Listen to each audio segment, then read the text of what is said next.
সম্মানিত ভিউয়ার্স, তিস্তা সেচ ক্যানেলের পানি সুষ্ঠু ব্যবহার আজকে আপনাদের দেখাবো যে কীভাবে 6 থেকে 7 কিলো দূরে তিস্তার পানি নিয়ে যেয়ে সেচ কাজ করতেছি।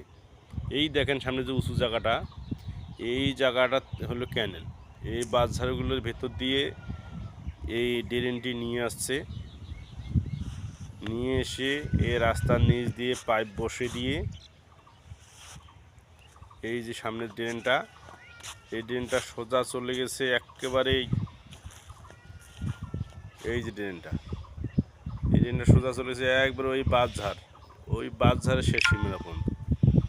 6 থেকে 7 কিলো দূরে পানিটি নিয়ে যেয়ে কৃষিকাজ করতেছি।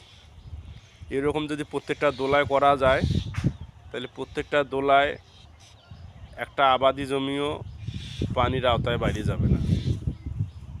বুঝছেন ভাই? এরকম সুষ্ঠু পরিকল্পনা করে ক্যানেলের পানিগুলো যদি কাজে লাগা যায় তাহলে অবশ্যই কৃষিতে লাভবান হওয়া সম্ভব এবং কৃষিতে খরচ কমানো সম্ভব।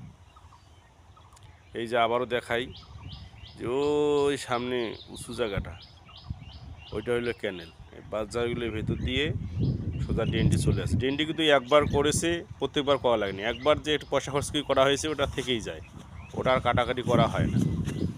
তো এরকম পরিকল্পনা করে আপনারা ক্যানেলের পানিগুলো কাজে লাগান। ধন্যবাদ।